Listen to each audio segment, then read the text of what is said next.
Artis sensasional Nikita Mirzani kembali mendatangi Pengadilan Negeri Serang, Banten untuk mengajukan banding atas putusan bebas yang telah didapatnya 29 Desember 2022 lalu pasca Dito Mahendra berkali-kali mangkir di pengadilan. Niki datang ke pengadilan ditemani kuasa hukum dan sahabatnya Fitri Salhuteru. Hari ini saya dengan Niki tadi datang mengajukan banding ya, atas putusan karena kami mengajukan banding karena jaksanya juga banding.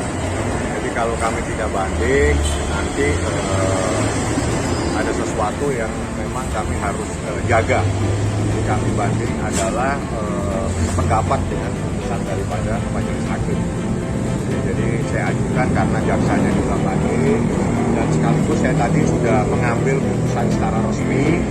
Ya, jadi putusan majelis hakim ini saya terima tadi. Jumlahnya ada sekitar total itu 96 halaman. Saya ambil secara resmi. Kemarin saya hanya dapat petikan namanya istilahnya dan ini secara resmi. Langkah banding ini ditempuh Niki setelah sebelumnya pihak Jaksaan Negeri Serang mengajukan banding terkait kasus pencemaran nama baik yang dilaporkan Dito Mahendra pasca putusan Majelis Hakim Pengadilan Negeri Serang yang telah membebaskan Niki. Lantas benarkah banding yang dilakukan akan memperkuat status kebebasan Nikita? Atau sebaliknya, justru akan membuka kembali tabir perseteruannya di meja hijau dengan seterunya dengan Dito Mahendra? Ini proses hukum itu ada beberapa upaya. Yang pertama adalah upaya hukum banding. Setelah upaya hukum banding ada upaya hukum kasasi. Nah, ini tidak bisa kita lompat, jadi kita harus ikutin. Makanya saya mengajukan banding untuk memprotek keadaan. Saya pikir itu menjadi rahasia daripada kami sebagai pengacara untuk bagaimana kita memprotek Nikita Mirzani dalam persoalan ini. Dengan adanya permohonan banding ini, saya harapkan untuk semua mengikuti proses hukum, ya, termasuk jaksa, untuk tidak melakukan upaya hukum yang lain. Ikutin saja prosesnya karena yang mengajukan banding adalah jaksanya. Kami hanya mengikuti karena jaksa banding ya kami juga mengajukan banding seperti itu. Usai mengajukan surat banding, Nikita juga mendatangi Polresta Serang, Banten untuk mengetahui sejauh mana proses penyelidikan kasus pencemaran nama baik yang diajukan jaksa penuntut umum. Iya, habis dari sini kita mau ke Polres Serang Kota. Karena aku mau ketemu sama Kasat. Kasatnya namanya siapa sih? Kasat Pak David. Hah? David. David, iya David tuh. Ada keperluan apa? Mau keperluannya silaturahmi. Sekalian itu yang ngecek laporan jaksa juga, Kak. Iya, sekalian mau ngecek apa betul jaksa sudah melaporkan yang namanya Dito Mahendra ke Polres. Apa betul, apa bohong. Gitu. Makanya kita mau cek. Terakhir nih Polda Banten kan lagi nanganin kasusnya Dito yang laporan jaksa. Oh, jadi di Polda lapornya Banten. di Polda ya? Itu tanggapannya seperti apa? Kan kita tahunya di Polres. Kita kan tahunya di Polres awalnya. Kemarin ditangani sama Polda. Karena ya? kan setahu saya waktu itu kan sayanya kan dilaporinnya di Polres sama Dito kan. Sampai akhirnya ada pengepungan jam 3 pagi, penggerebekan, sore-sore di rumah lagi nggak ada saya, terus penangkapan di Senayan City di public area. Tahunya di Polres, kenapa di Polda? Enggak, Dito dilaporinnya oleh Kejari ke Polda. Ya kenapa ke Jari ngelaporinnya ke Polda, harusnya ke Polres. Nggak mau tahu. Kenapa di Polda? Ada apa? Harus di Polres dong, kasatnya harus terima. Kenapa kasatnya sekarang buang tangan? Tapi kita samperin aja nanti ke situ. Sementara kan belum. Kami cuma jaksanya mendapatkan informasi, jaksa telah melaporkan Mahendra Dito diduga melakukan perbuatan yang dipanggil sebagai saksi tidak hadir. Jadi itu yang saya tahu. Tapi saya bukan pelapor, yang melaporkan adalah jaksa penuntut umum. Nanti kita lihat prosesnya. Jadi kalau memang prosesnya sudah menjadi tersangka, yang dilaporkan dan yang dilaporkan ditangkap berarti benar ada laporan. Nikita sendiri tak lama setelah dibebaskan Majelis Hakim jelang pergantian tahun, langsung meluncurkan pernyataan yang memancing Dito Mahendra untuk segera menampakkan dirinya. Selain menuding Dito bukan berobat ke Malaysia, tapi ke Singapura, Niki juga mensinyalir sejumlah kasus telah menunggu Dito di Komisi Pemberantasan Korupsi. Bahkan Niki sempat membuka posko pengaduan bagi siapa saja yang pernah menjadi korban kekasih Nindi Ayunda tersebut melalui live Instagramnya. Niki itu memberikan contoh untuk semua manusia yang ada di Indonesia Raya khususnya ya.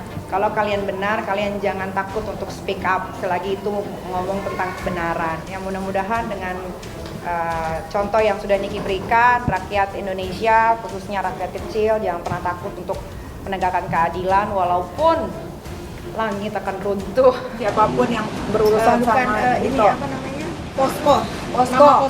Itu terinspirasi setelah kemarin datang ke persidangan kan ada korban-korban yang diduga korban saudara DM kan. Saya nggak tahu kebenarannya apa, selama mereka punya bukti kan. Kita punya Mbak Fahmi, ada lawyer yang mungkin bisa membantu dengan benar gitu ya. Total itu udah ada sekitar 12 orang. Rata-rata apa kak? Rata-rata apa? Oh wow. Juta sampai yang 40 miliar. Sebetulnya yang membuat saya dan Nikita itu akhirnya menjadi kasihan sama GPU itu karena saya dengan Nikita merasa bahwa saudara DM ini tidak memberikan upah atau tidak memberikan penghargaan lah kepada persidangan gitu ya. Tadinya saya sama Nikita yang kecewa, yang kesel kenapa dari polisi nggak ditahan, di jaksa ditahan, dan jadi marah itu seketika di hari terakhir Nikita dinyatakan pulang itu justru saya sama Niki merasa kasihan sama para GPU dan Niki ngomong sama saya, Niki gimana nih? Ya kakak aku sudah sebulan 2 minggu di sini, 2 bulan 2 minggu di sini. Kekesalan Nikita tampaknya belum reda. Apalagi gara-gara laporan Dito, ia harus mendekam selama kurang lebih 2 bulan di penjara. Bahkan kuasa hukum dan sahabatnya Fitri Salhuteru gencar mendatangi Polres Jakarta Selatan guna meminta kejelasan ihwal kasus perampasan kemerdekaan yang diduga dilakukan Nindi dan Dito.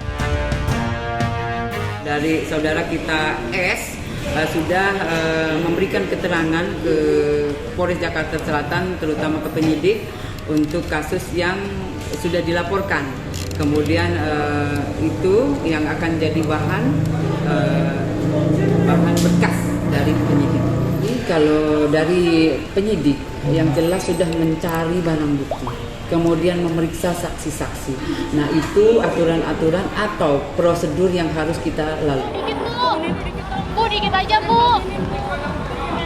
Bu, dikit aja bu.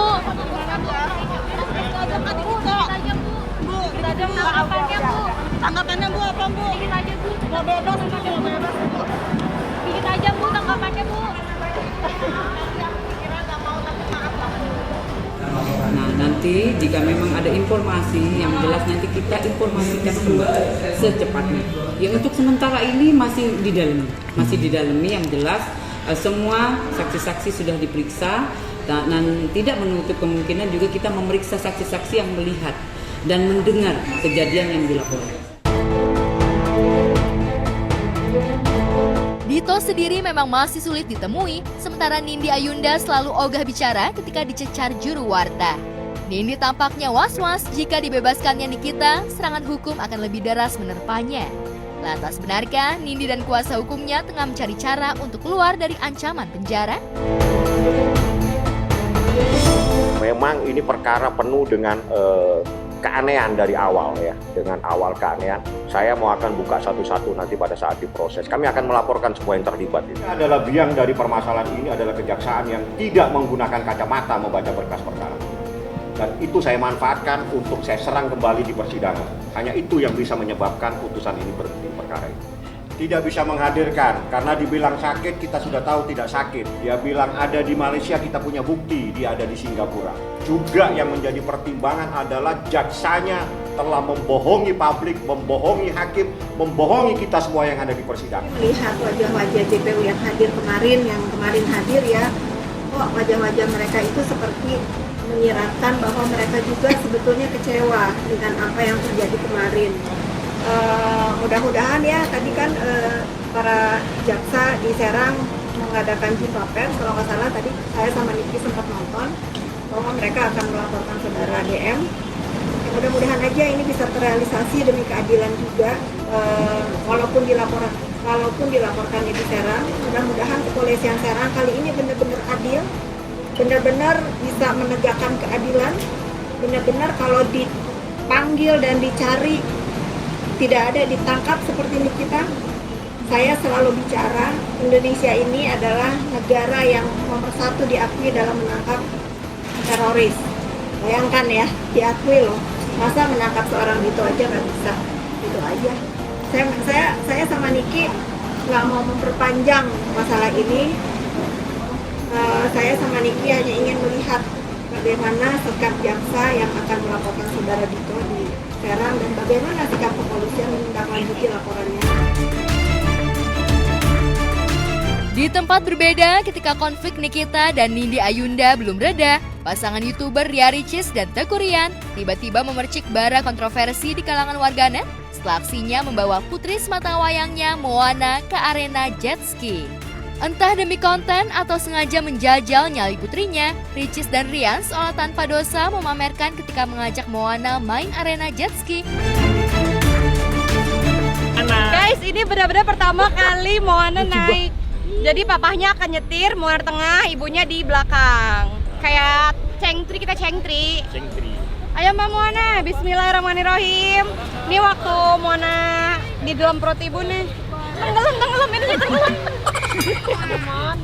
Bisa-bisanya ya. Gede banget. Anteng aja lagi.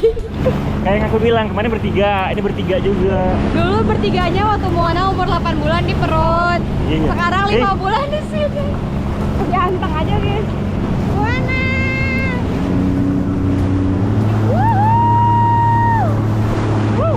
Bentar. Moana.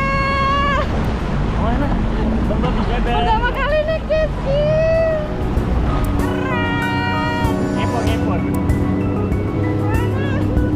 Jangan tidur. Jangan tidur.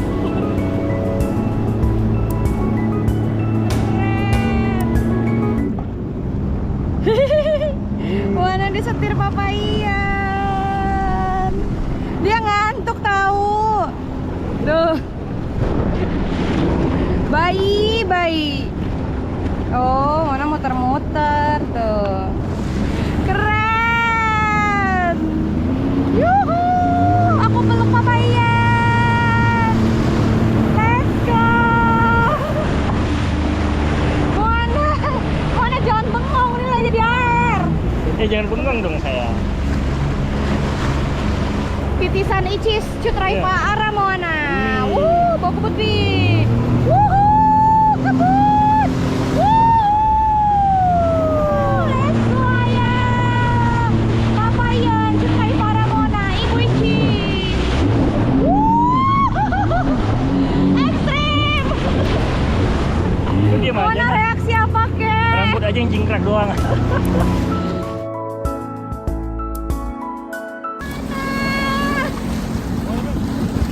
Pertama kali naik jet ski.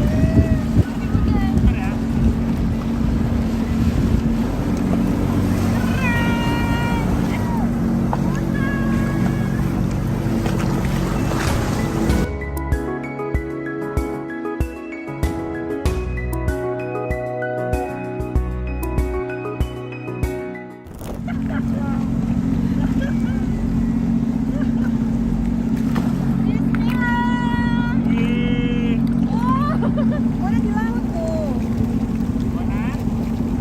Ketutupan. Tuh. Jangan tidur. Moana di laut tuh. Moana. Hebat banget. Gua. Ayo sayang.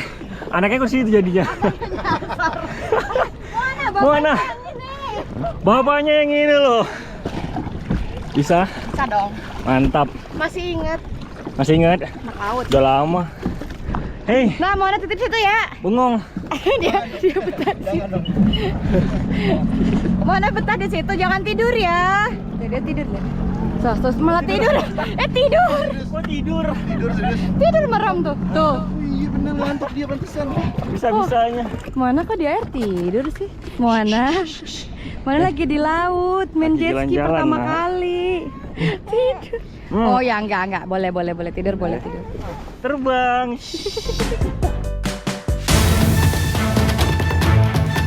Tak bisa dibayangkan bagaimana bayi berusia 6 bulan itu merasakan atmosfer wahana yang sejatinya untuk anak dewasa. Tapi entah mengapa, seolah Ricis menikmati adegan yang tak semestinya melibatkan anak sekecil itu. Anaknya negatif tidur. Sontak saja reaksi warganet geram. Kecaman demi kecaman datang, netizen umumnya melihat Ricis dan Rian tak peka jika anak sekecil itu bisa saja trauma berada di wahana yang hanya boleh dilakukan oleh orang dewasa. Ya, sejatinya ada wahana yang cocok buat anak dan orang dewasa. Sebagai public figure, semestinya Ricis dan Rian bisa memilah mana wahana yang cocok untuk Moana. Tapi entah mengapa, pasangan ini justru kebablasan dengan menikmati liburan wahana jet ski di lautan mengajak putrinya.